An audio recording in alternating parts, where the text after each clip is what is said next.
Buenos días a todos, queridos participantes. Les doy la bienvenida a nombre de Educación Ejecutiva de EUTEC al webinar Gestión Estratégica de Consensos y Viabilidad de Proyectos de Inversión.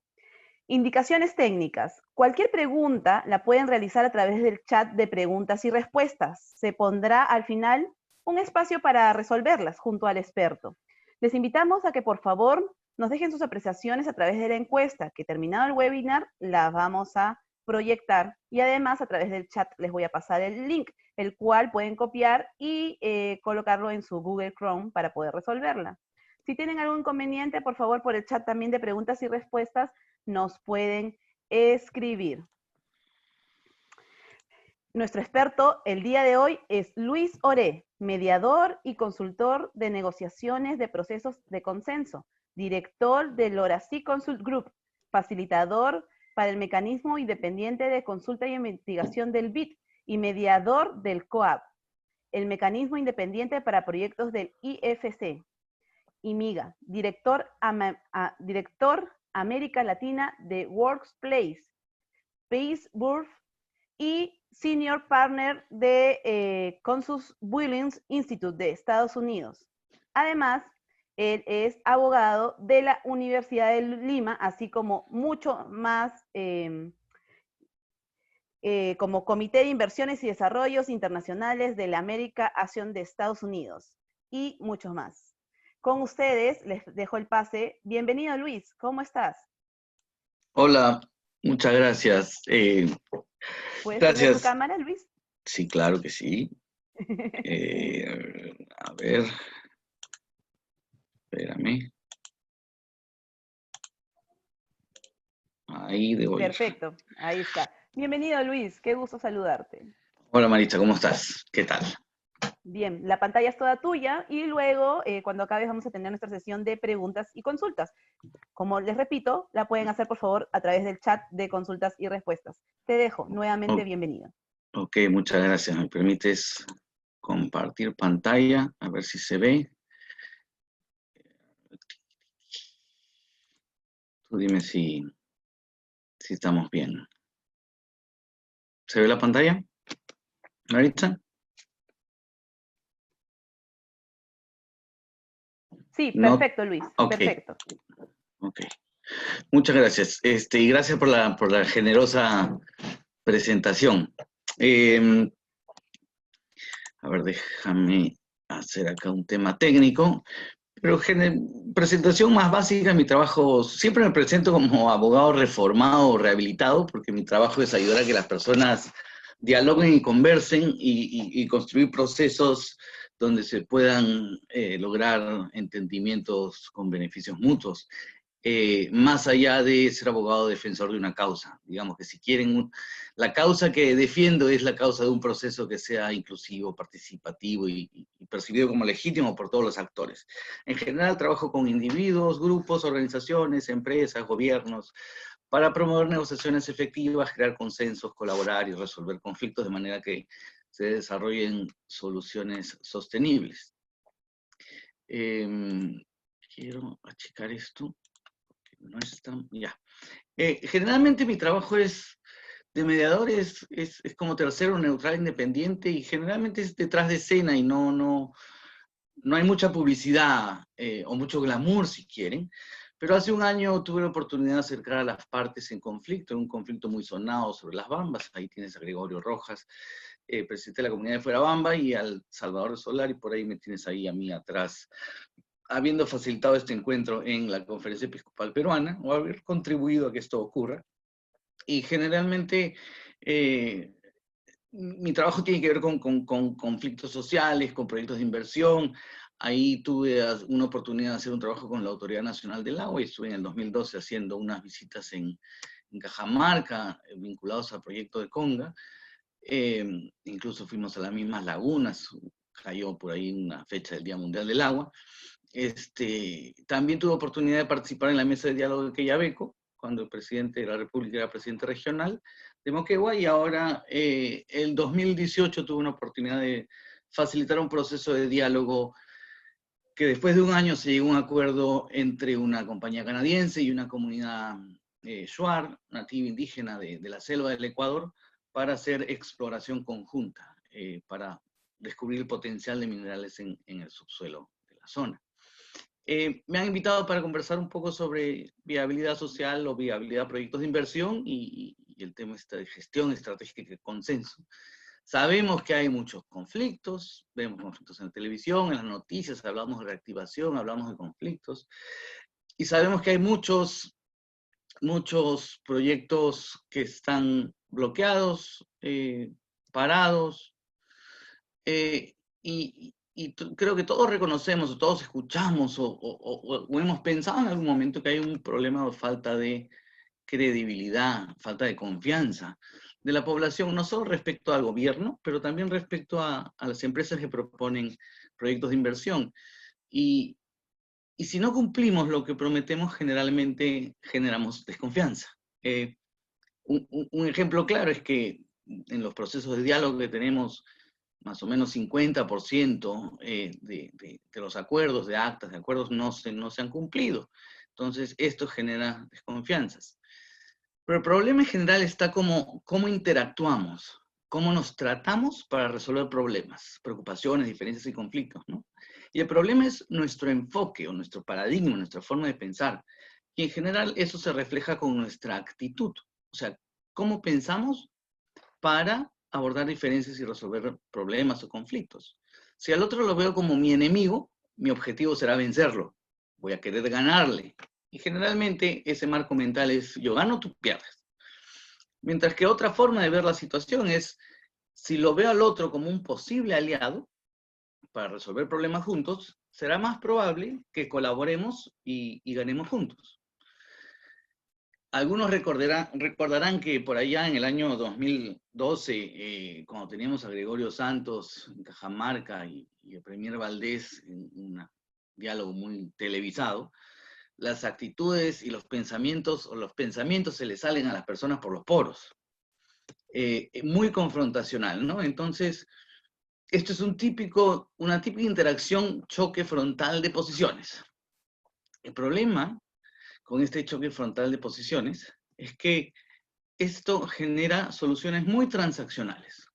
Primero, que los choques frontales de posiciones no es un diálogo, y las soluciones que son muy transaccionales, toma tu colegio, toma tu hospital y recibe feliz mi proyecto, sin más proceso alrededor, esto no genera relaciones sólidas de confianza en el largo plazo. Entonces, para lograr la viabilidad de proyectos necesitamos un nuevo paradigma, un nuevo enfoque. Y esto es lo que se llama, pues la propuesta es tener un enfoque de beneficios mutuos. Un modo diferente de pensar para negociar, interactuar, involucrarnos mejor con la población, para tener un mejor stakeholder engagement, un mejor involucramiento multiactor, si quieren, ¿no? Y esto es clave para construir relaciones de confianza. Ahora, ¿esto qué significa? O sea, ¿cómo se hace? Primero, como hemos dicho, hay que cambiar nuestro paradigma, ¿no? Hay que ver al otro como un posible aliado para resolver problemas juntos. Y tenemos que, de verdad, aprender a escucharnos para entendernos, no para refutar. Tenemos que entender los intereses de las personas, más allá de las posiciones. Ese, ¿para qué quieres lo que dices que quieres? No hay que hablar sobre demandas, exigencias, sino para entender qué motiva a las personas a tener una posición, cuáles son sus preocupaciones, aspiraciones, temores, terrores. Y eso inicia o da la oportunidad para tener mejores conversaciones, ¿no? Entonces, ¿cómo hacemos? ¿Cómo vemos la posibilidad de, oye, podemos conversar, es momento de conversar? Para generar este entendimiento compartido, hay dos cosas que podemos hacer. Uno que se llama un proceso de evaluación de actores, intereses y situación, que esto sirve para definir la factibilidad social o la factibilidad o la probabilidad de éxito de un proceso de diálogo. Y esto generalmente lo hace un tercero también, puede ser una empresa, dependiendo de la situación, del contexto, de cómo sea. O se puede hacer de una manera conjunta, donde puedes juntar un ente convocante, puede ser el Estado, puede ser una ONG, puede ser una misma empresa, pero que involucre a varios actores, digamos, empresa, por lo menos empresa, comunidad, Estado, facilitado por un tercero neutral para levantar información sobre las perspectivas, opiniones, posibilidades de éxito de un proceso de diálogo. Esto es una evaluación de actores.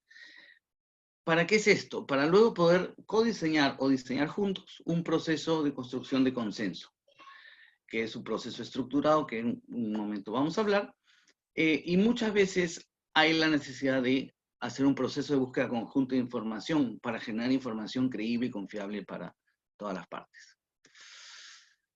Entonces, tenemos que cambiar nuestro pensamiento. Hay que pensar en beneficios mutuos. Hay que tener una dinámica diferente, más participativa para convertir a la empresa y a la comunidad en aliados estratégicos para viabilizar proyectos y generar desarrollo local. Algunos colegas llaman esto desarrollo territorial compartido. Y eso. Entonces, ¿qué es un enfoque de beneficios mutuos? Es una forma de pensar diferente. Es generar mutuos entre empresa y las personas afectadas por el negocio. Esto no solo es posible, sino que es clave, fundamental para construir relaciones de largo plazo. En la práctica esto tiene principios y ciertos pasos, ¿no? ¿Cuáles son los principios que son transversales a todo este tipo de interacción con este enfoque de beneficios mutuos? Es involucrar a las partes en la solución de los problemas, de los retos y desafíos, ¿no? Hay que buscar espacios participativos. Hay que enfocarse en intereses y necesidades más importantes, no en las posiciones, y hay que crear opciones que generen beneficios mutuos o ganancias mutuas o ganancias para todos, y hay que actuar de manera que se genere confianza y fortalezcan relaciones en largo plazo. Esto se hace mejorando nuestro trato y con nuestra transparencia. Hay que ser transparentes, y si en algún momento dicen, ese es un radical, creo que hay que decir, bueno, sí, pues hay que ser radicales con temas de transparencia.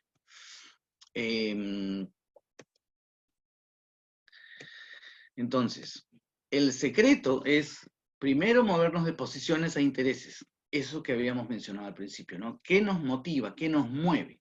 Pero no solo hay que pensar en nuestros intereses, también tenemos que pensar en los intereses de la otra parte. Y no es que, ay, qué buena gente, ay, qué filántropo que eres, y por qué vas a pensar los intereses de la otra parte. Porque al final, los acuerdos, los convenios, y cualquier tipo de interacción en que no se consideren los intereses del otro, no van a ser sostenibles en el tiempo.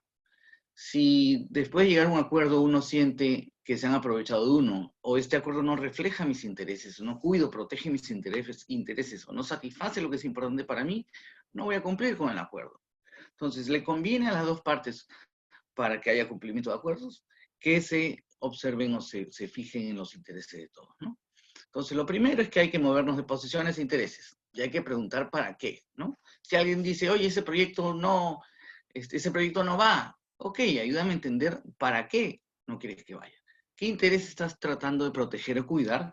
¿Qué es eso que es tan importante para ti que quieres satisfacer diciendo, no queremos que ese proyecto vaya?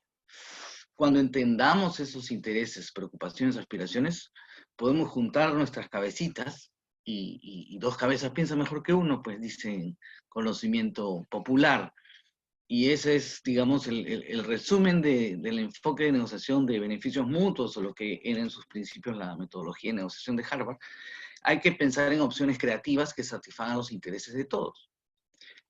También hay que pensar en, oye, ¿por qué es esto justo, no? Persuádeme de que la opción que estamos generando es justa. Entonces hay que buscar criterios objetivos de legitimidad. Y algo que es muy importante, cuando llegamos a acuerdos, tenemos que pensar en sorpresas predecibles, ¿no? En qué es lo que podría pasar, que puede limitar el cumplimiento de los acuerdos, o que puede limitar la ejecución de los acuerdos, o pueden ocurrir cosas que creamos, que nos hagan creer que el otro no está cumpliendo con su parte del acuerdo. Entonces, ¿cómo generamos mecanismos para reconvenir, para volver a juntarnos y evaluar? ¿O cómo podemos definir, hacer un monitoreo y seguimiento de estos acuerdos? Entonces, tenemos que cambiar nuestra forma de pensar y tenemos que cambiar nuestra actitud. Pero para cambiar nuestra actitud tenemos que cambiar nuestra forma de pensar. Ya hemos mencionado esta fotografía, esta imagen. Este fue Gregorio Santos. Y como les mencioné el año pasado, hace un par de años, el año pasado, estaba en otra situación con otro Gregorio, Gregorio Rojas, y la interacción o la actitud de ambos fue totalmente diferente. Uno podía percibir la intención de conectar con el otro, ¿no? Hasta con gestos decir, oye, sí me importa lo que piensas, lo que crees, lo que sientes, ¿no? ¿Qué es lo que te preocupa? Conversemos. Entonces, ¿cómo hacemos para generar estos consensos? Voy a compartirles el proceso de construcción de consenso, que es un método, una metodología, es un enfoque estratégico para estructurar, gestionar y facilitar procesos de negociación multiactor, o sea, con muchas partes, con diálogo y consenso, ¿no? Esto tiene etapas, herramientas, y el objetivo es lograr acuerdos eficientes, inteligentes, sostenibles, y construir o fortalecer relaciones. Para esta metodología, consenso no es unanimidad. El consenso es el resultado de un proceso que busca unanimidad, pero que decide por mayoría abrumadora, o un acuerdo abrumador. Digamos que si hay 100 personas reunidas o representadas, y al final 99 están de acuerdo, ¿por qué esa una que queda va a secuestrar el posible acuerdo, ¿no? ¿Qué porcentaje hace un acuerdo abrumador? Eso lo decidirán las partes en el proceso, cuando definan sus reglas de cómo vamos a decidir, pero puede ser un 90% de las personas que están a favor, 85% dependiendo de la situación. Pero de hecho esto le da más legitimidad que sea un típico 50+1, ¿no? Hay derechos y responsabilidades, ¿no? Nadie le va a pedir que renuncie o sacrifique sus intereses y preocupaciones por el bien del acuerdo. Y todo participante tiene la responsabilidad y la obligación de proponer soluciones que consideren los intereses y preocupaciones de los otros participantes, ¿no? Hay 6 principios que básicamente explican la naturaleza de este proceso, ¿no? O sea, para tomar decisiones es necesario aclarar las responsabilidades de los participantes o de los representantes respecto a sus representados. O sea, cuando vamos a un proceso de diálogo, yo no vengo con la voz y la voto de mi empresa o de mi comunidad o del estado al que represento o el nivel de gobierno que sea, sino solo traigo la voz para compartir las preocupaciones, las necesidades, las aspiraciones, de qué es lo que realmente buscamos de un posible acuerdo. Una vez juntos no vamos a empezar a trabajar hasta definir claramente cuál es el objetivo, la misión de ese grupo, cuáles van a ser los temas de la agenda, que la agenda no es impuesta ni por uno ni por otro, sino es cómo construimos juntos una agenda en base a estos temas que son de nuestro interés o nuestra preocupación.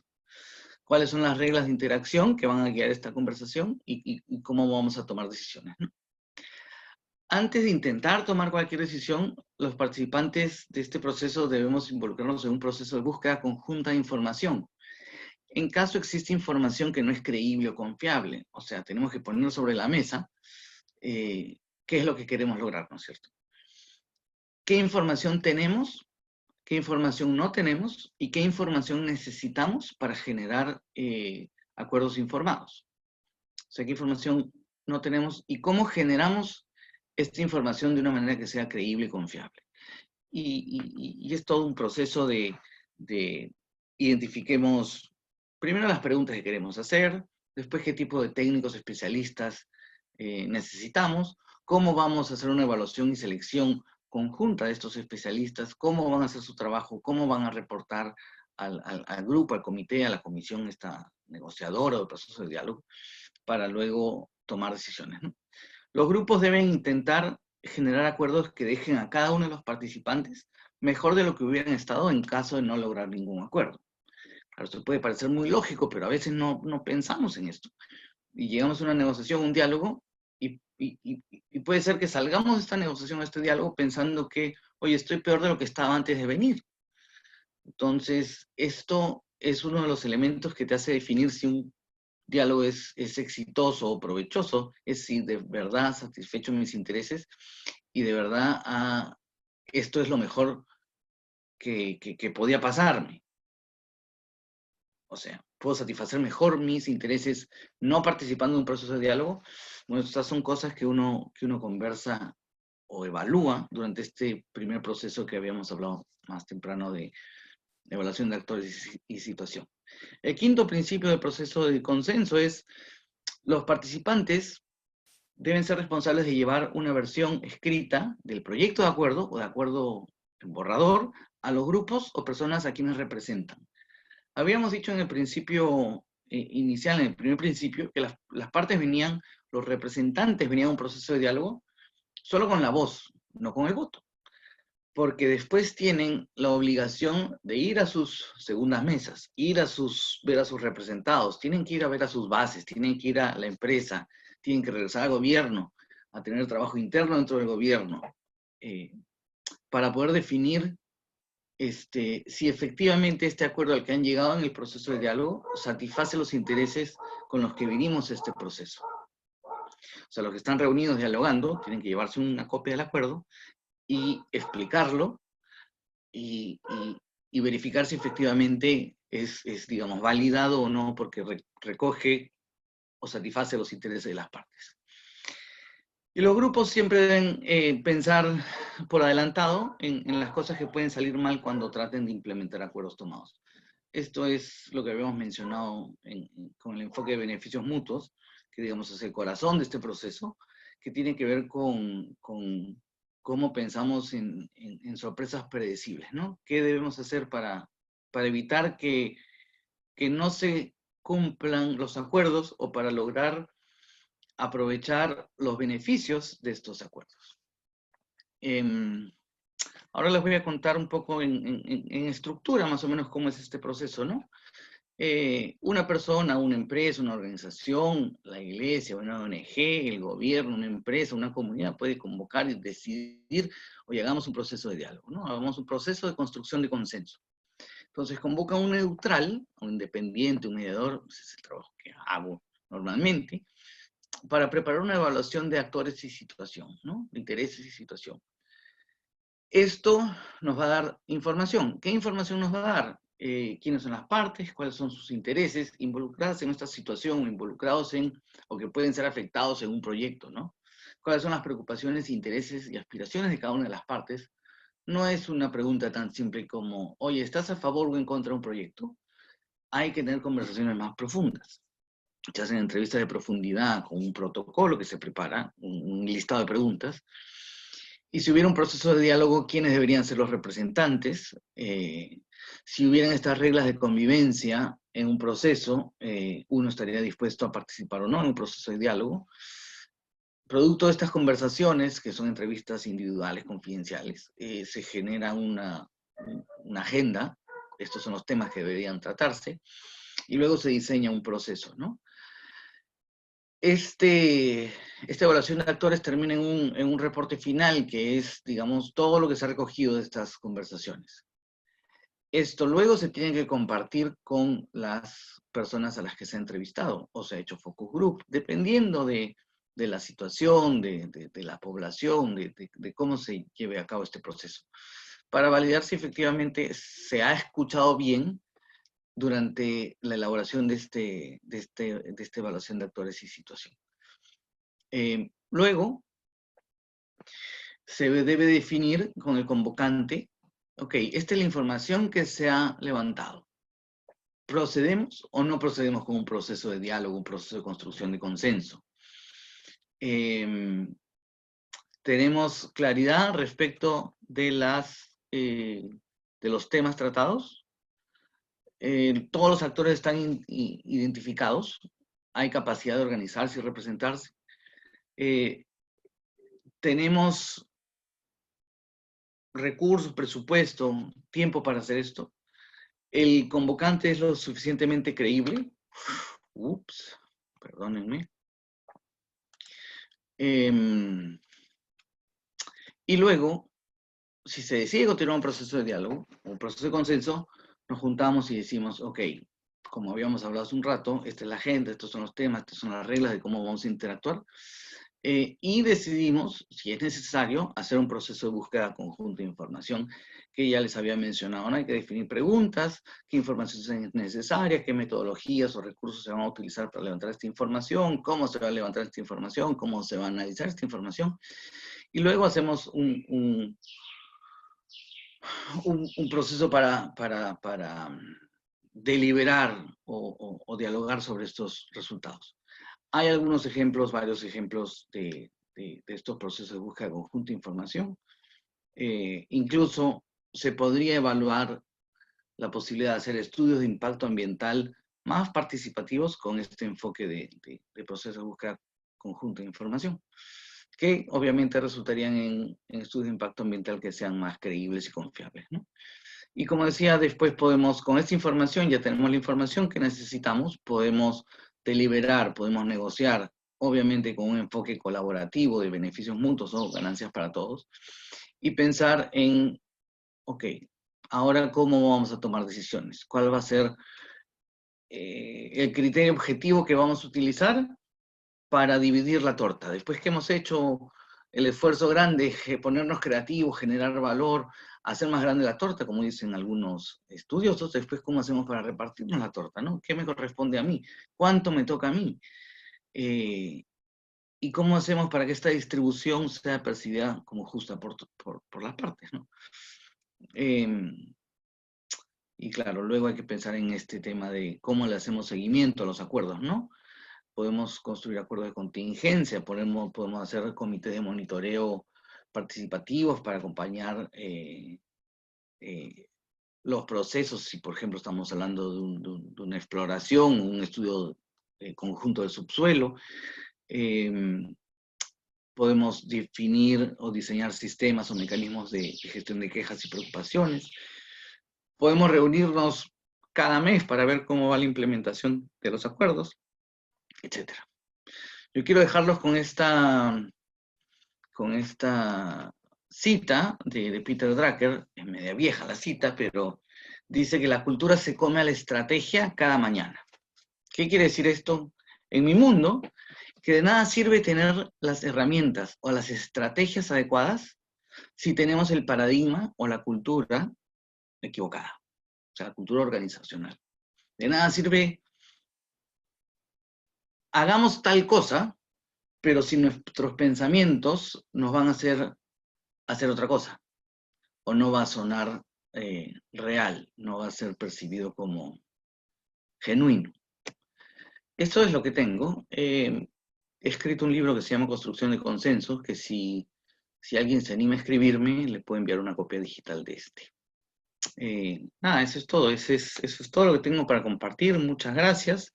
Ese es mi correo, ese es mi teléfono. Pueden escribir por WhatsApp. Y como me habían dicho, voy a dejar de compartir pantalla. Y eso es lo que tengo, Maritza. ¿Qué te parece?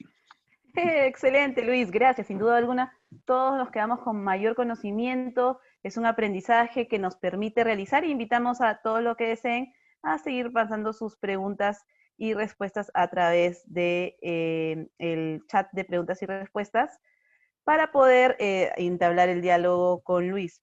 Luis, cuéntanos un poco de tu experiencia, por favor, a raíz desde esta apertura que nosotros estamos viviendo ahora, de trabajar desde casa y relacionado con lo que tú te dedicas, por favor. ¿Cómo has podido llevar a cabo este tiempo, todo tu trabajo? Claro, es interesante, ¿no? Hemos estado recluidos, encerrados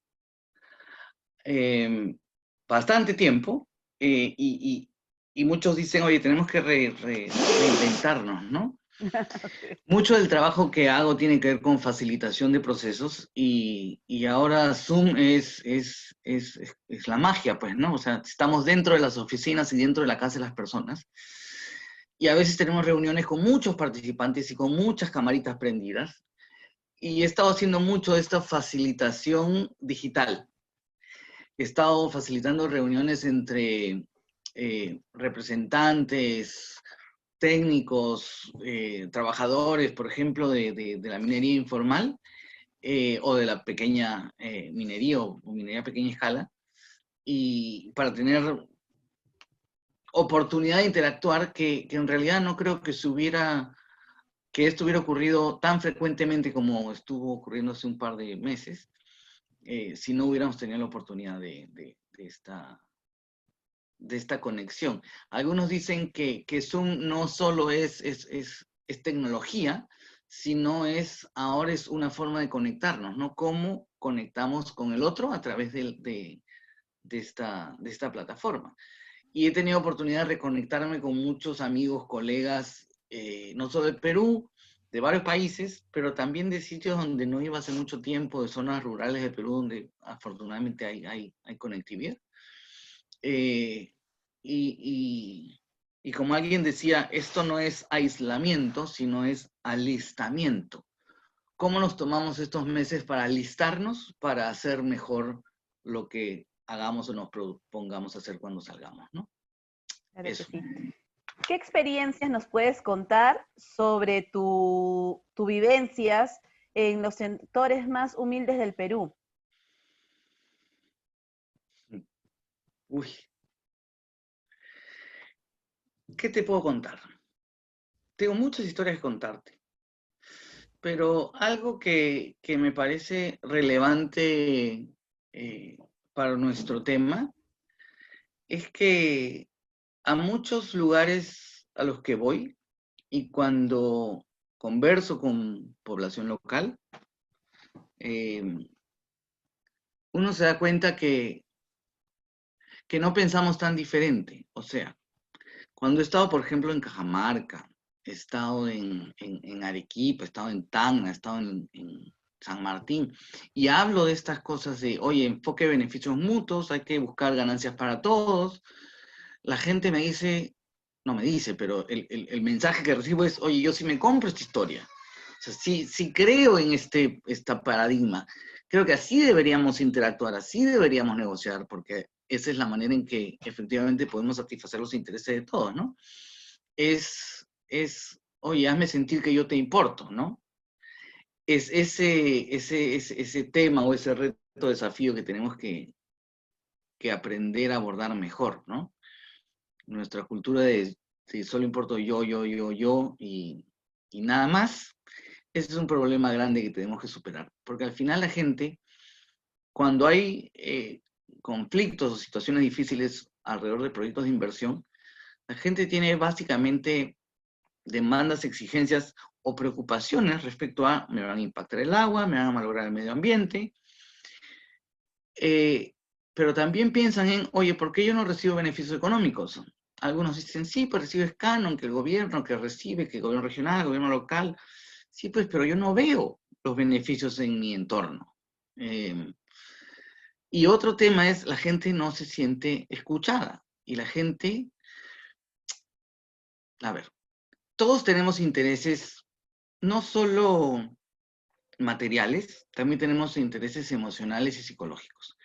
La gente quiere sentirse apreciada, la gente quiere sentirse apreciada, con respeto, reconocida, y la gente también tiene esa necesidad de tener un sentido de pertenencia, pertenecer a algo, un grupo, una organización, amigos, pero también tiene el interés o la necesidad de cierta autonomía.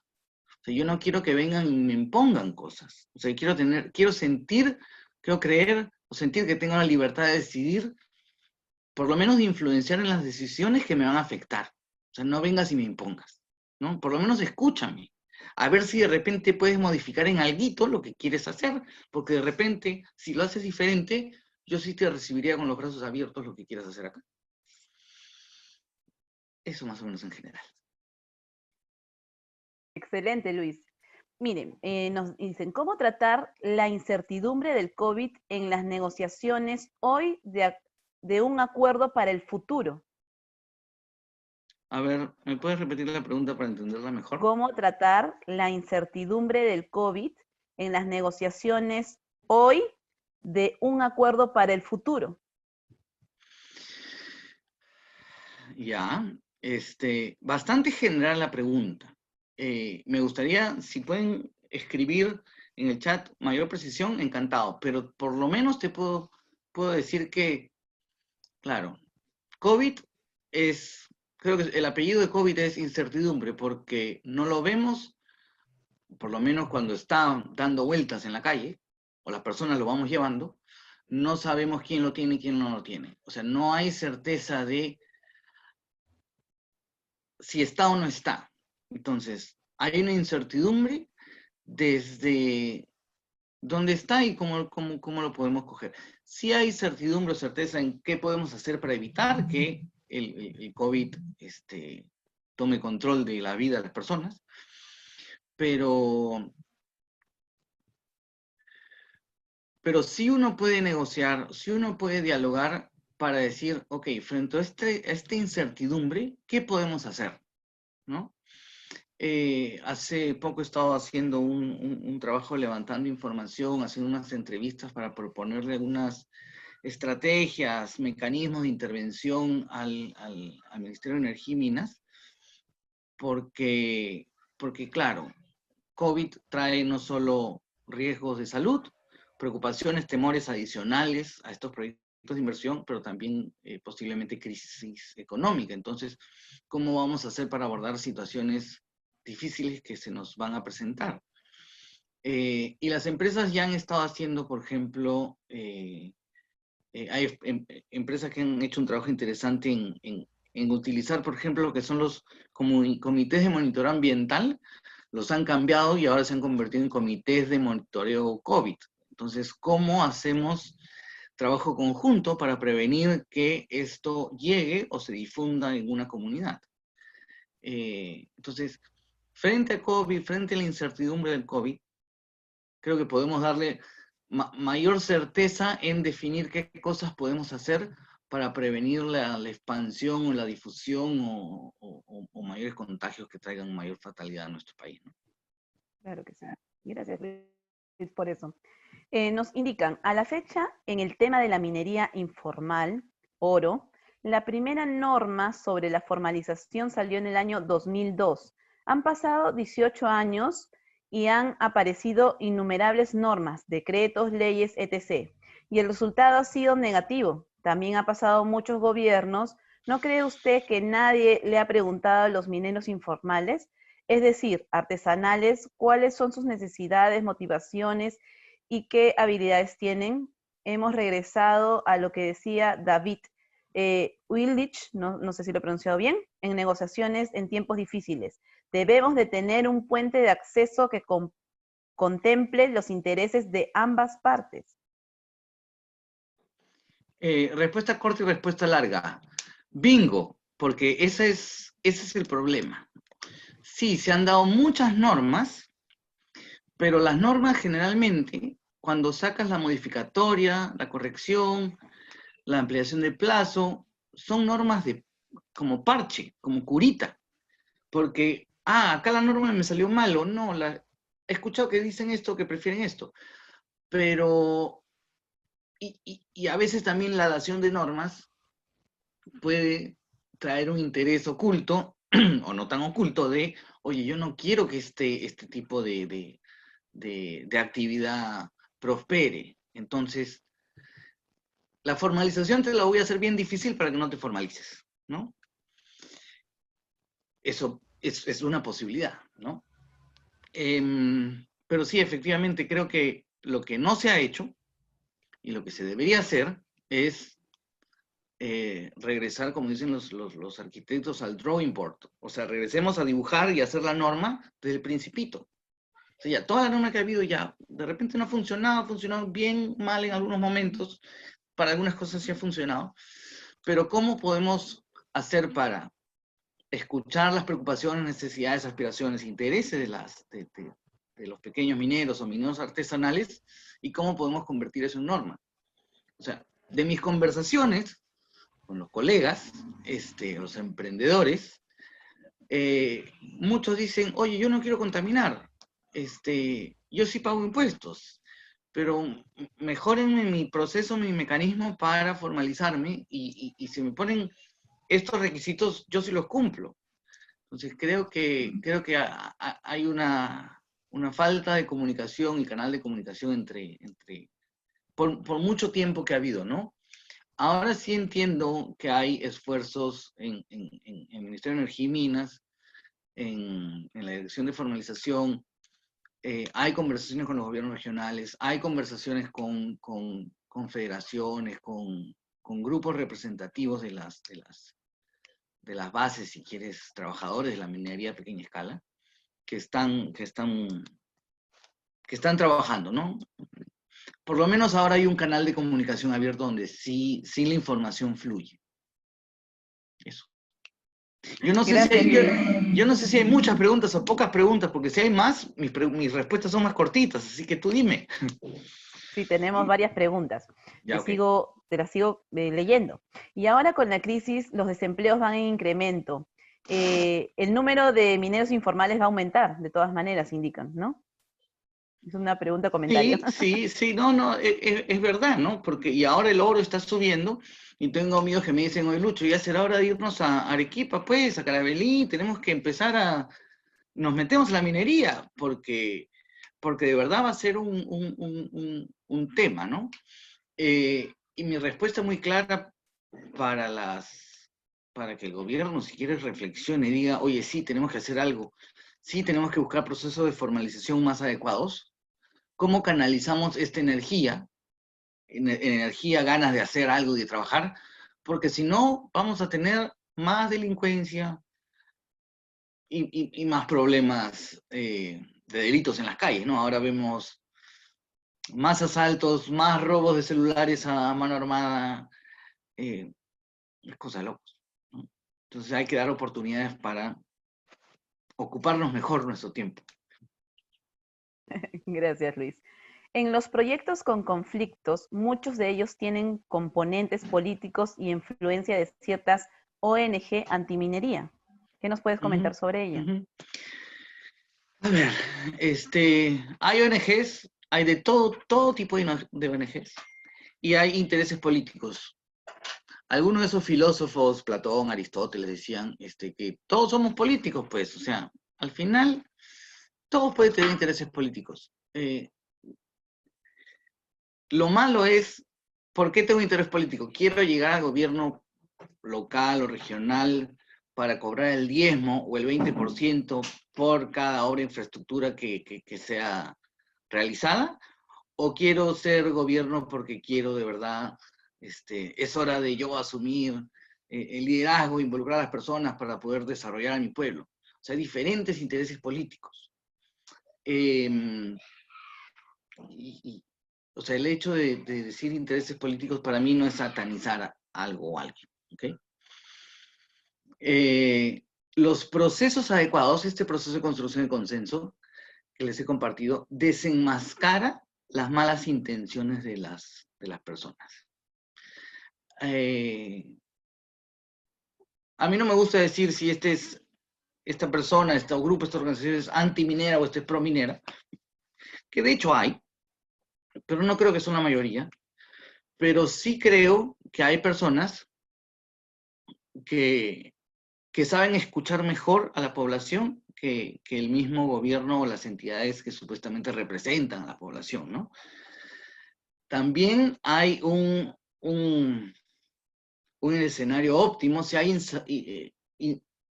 necesidades insatisfechas, es bien fácil que venga alguien y te diga, yo te voy a satisfacer tu necesidad, solo únete a la causa y ya vas a ver lo que logramos juntos, ¿no? Pero es eso, es la capacidad de conectar con las personas. Perfecto, Luis. Dicen, este tema es un tabú en el sector privado. ¿Qué opiniones tienes acerca de dar participación a los accionistas share de un proyecto a las comunidades nativas campesinas gestionando estos ingresos a través de un fideicomiso?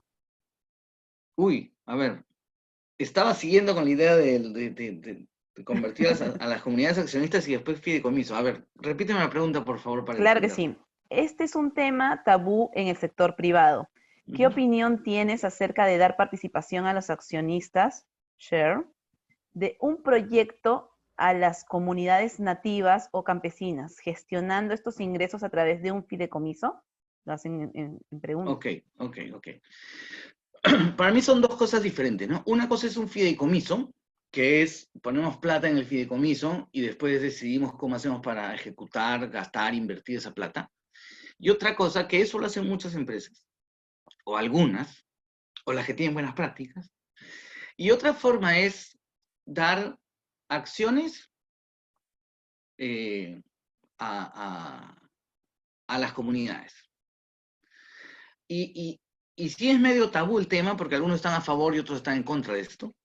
Los que están en contra, hasta hay comunidades que he escuchado que están en contra, porque dicen, oye, pero que, si soy accionista significa que tanto puedo ganar como puedo perder, ¿no?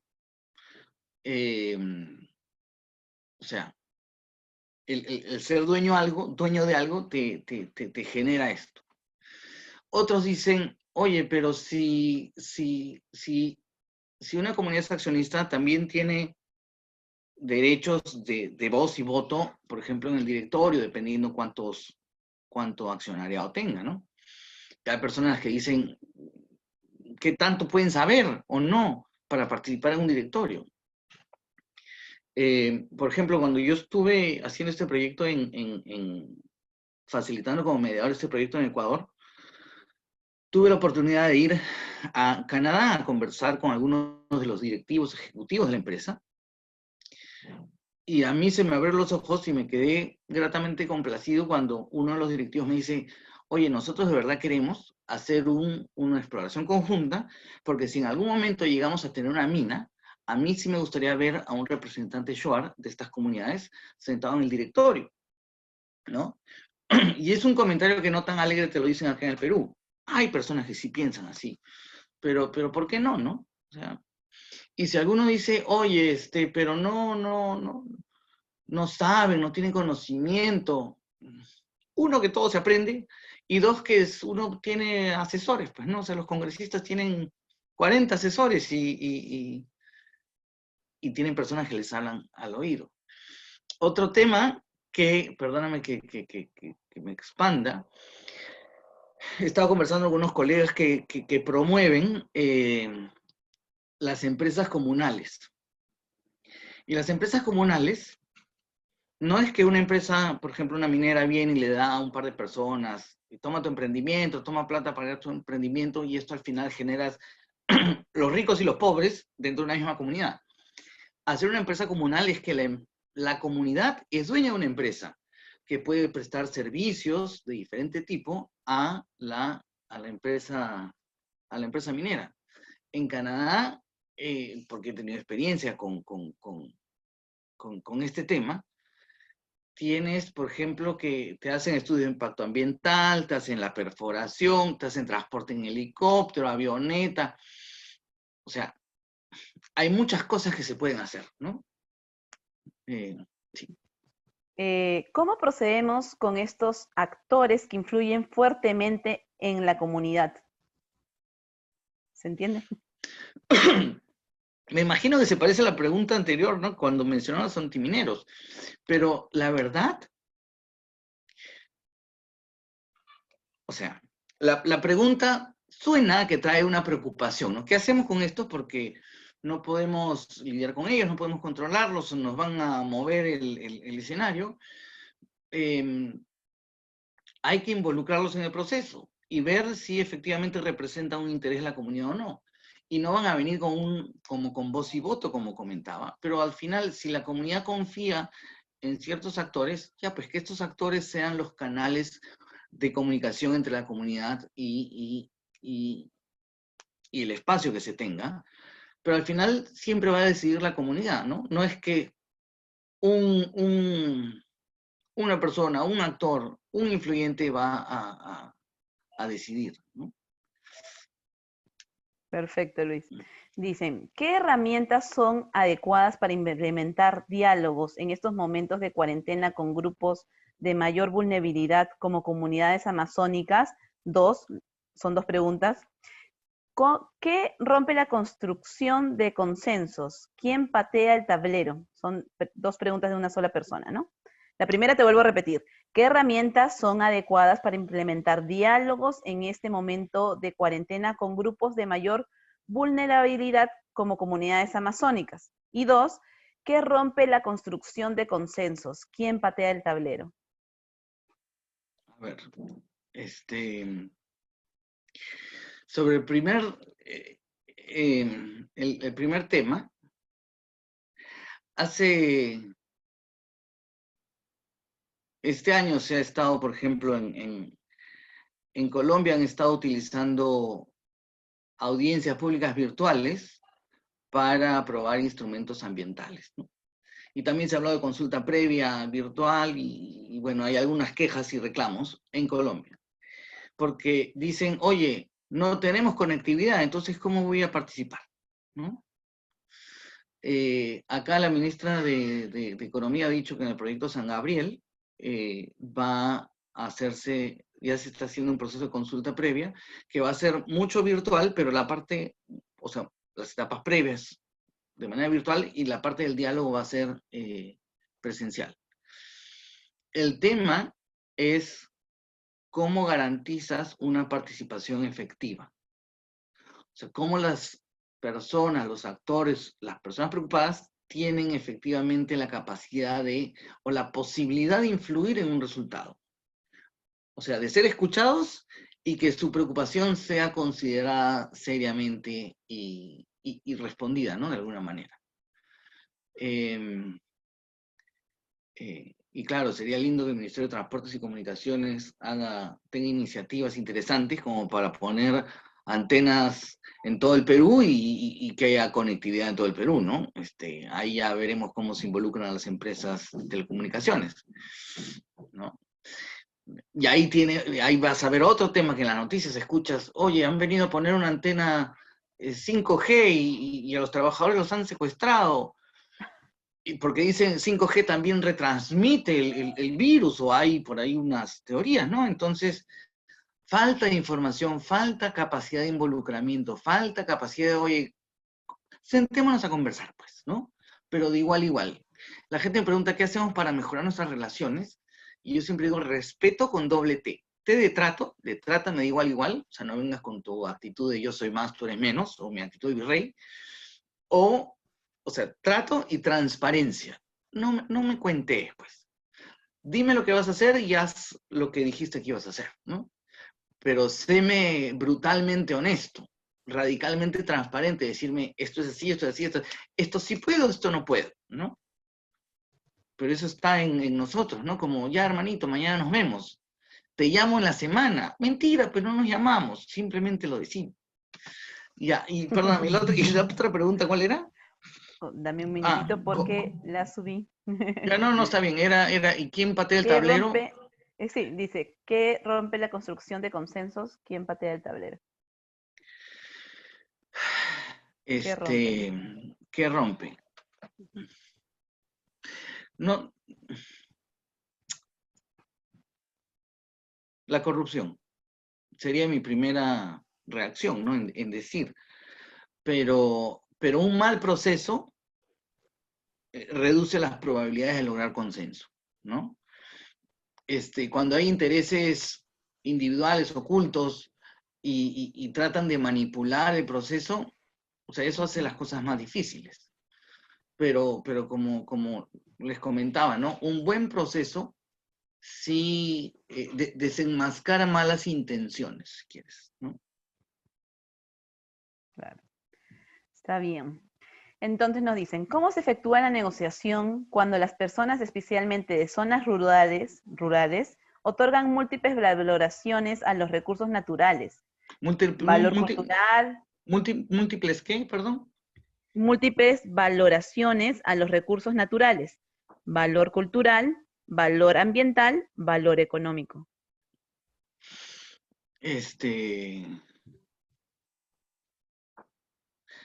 Ya, no entiendo cuál es la pregunta. O sea, sí, hay múltiples valoraciones de los recursos naturales. Ya, ¿cuál es la pregunta? A ver, la repito por si acaso, ¿la tomamos? Bueno, si no pasamos a otra y Sí, le no, pedimos tomamos. al espectador que hizo esa pregunta si la puede tal vez poner Leer. más clara, ¿no? ¿Cómo se efectúa la negociación cuando las personas, especialmente en ok. zonas rurales, otorgan múltiples valoraciones a los recursos naturales, los Ujú. recursos como valor cultural, Ok, ambiental y económico.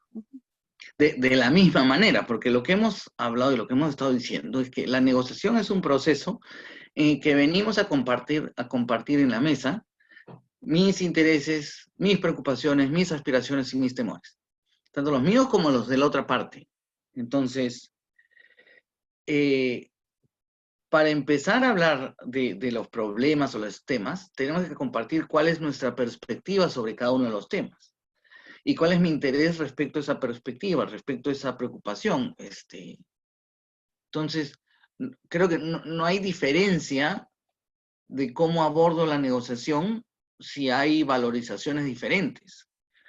Este, claro, no puedes, es difícil cuando te encuentras un interlocutor o una persona del otro lado, si yo vengo con mi valoración ancestral, cultural, de una manera, y yo te digo que para mí el agua tiene vida o el cerro tiene vida, y el otro me dice, oye, tú estás loco, ¿de qué estás hablando? Oye, déjame vivir, pues no, esa es mi realidad, esa es mi creencia, así he sido educado, eso es lo que yo creo y eso es te puedo decir, hasta mi religión. Y en YouTube hay videos interesantes de algún expresidente peruano que decía que esos están tan locos, pues cómo van a creer esas cosas, ¿no? Pero en fin, tema. Perfecto, gracias Luis. Actualmente la crisis del COVID está generando una necesidad enorme de apoyo a quienes requieren a los agricultores rurales por haber perdido sus cosechas o sus ingresos por la pandemia. ¿Usted cree que es el mejor momento de las empresas mineras para generar relanzar, perdón, la confianza en sus áreas de entorno y concretar los proyectos mineros? Por ejemplo, ponen que Yabeco está Ya ve, apoyando los créditos de agricultores afectando en su área de influenza. Tintaya está implementando el programa Reactiva Espinar, incluyendo entregas de bonos. Yanacocha está ayudando con víveres a la población de su área de influencia. Entonces, a ver, yo creo que esta sí es, este momento actual, por más de este drama de la pandemia, esta crisis, creo que ese es un momento clave para el país. Oportunidad tanto para el Estado, para reconectar con la población y estar más presente en campo, y también para las empresas. Yo hablaba con algunas empresas y algunos me decían, oye, yo no me, las historias bonitas te voy a contar. Algunas, conversaba con unas empresas y me decían, por más que estamos en aislamiento, no hemos perdido la conexión. Porque me decían, yo he llamado al presidente de la comunidad, al representante tal, a preguntarles cómo están. Y la gente de la comunidad me respondía, oye, pero no puedes venir, ¿y por qué me llamas? De verdad si te preocupas por mí, te preocupa cómo estoy. Eh, y ha sido una oportunidad durante la pandemia de demostrar a las comunidades que a algunas empresas o a muchas empresas sí les importan. O sea, hagamos protocolos de seguridad de manera conjunta. Ok, yo tengo mis médicos, mis científicos acá en la empresa, pero también ustedes se pueden beneficiar de lo que yo tengo acá, porque al final la vida es una, ¿no? Y hay que cuidarla. Ahora, es como te contaba, ¿no? Hay algunas compañías que han dicho los comités de monitoreo ambiental se han convertido en comités COVID. Pero estos comités COVID, ahora, ¿qué hacemos con esos comités COVID? Se pueden convertir en comités de desarrollo territorial compartido. Podemos tener o aprovechar esta oportunidad de estar reconectándonos o para empezar a mirarnos diferente e interactuar diferente entre comunidad, empresa, gobierno local. Yo creo que esa es una oportunidad, no sé si única en nuestra vida, por lo menos en la vida de algunos, para hacer las cosas mejor, ¿no? Muchas gracias, Luis, por eso. Te damos las gracias por este tiempo dedicado y sin duda alguna en todos nos vamos con mayor conocimiento. De hecho, han quedado más preguntas, te las voy a pasar por correo, por favor, para que en la medida de lo posible las puedas responder y compartirlas, ¿no? Con nuestros participantes. ¿Ya? Le damos las gracias a todos los participantes por haber estado el día de hoy. Y Luis, encantada de estar contigo. Un abrazo a todos virtual. Y Mm. les dejo la encuesta final. No sé si quieres decir algunas palabras, Luis, antes de terminar. Nada, muchísimas gracias por la oportunidad de compartir. Y por ahí a las 11:29, 11:30, también hemos puesto mi enlace a LinkedIn. No sé si hay algunas personas que quieran escribir, comentar o lo que sea. Y si, Luis, y también si, te pedí, si perdón, Luis. alguien quiere un ejemplar de mi libro, por favor, mándenme un correo o un WhatsApp o lo que fuere. Perfecto. Luis, por favor, seas tan amable de decirnos verbalmente tu correo electrónico y tu número telefónico y además, porque algunos nos lo han pedido, y además ponerlo por el chat para que la gente lo pueda escuchar y o transcribir. ¿Ya? Es oreluis, ORELUIS, @hotmail.com, y mi número es 937-110-714. Muchas gracias, Luis, por eso. Ya saben, queridos participantes, que pueden escribirle a Luis para contactar con él sobre su libro o cualquier tema relacionado a los conocimientos que Luis nos comparte. Gracias, Luis. Un abrazo virtual. Nos estamos Muchas encontrando gracias. pronto. Aquí, queridos participantes, tienes el link y también el código QR de la encuesta del día de hoy, también como nuestras redes sociales de LUTEC para que nos puedan conocer más. Un abrazo para cada uno y nos vemos en otra oportunidad. Chao, Luis. Gracias. Muchas gracias. Chao.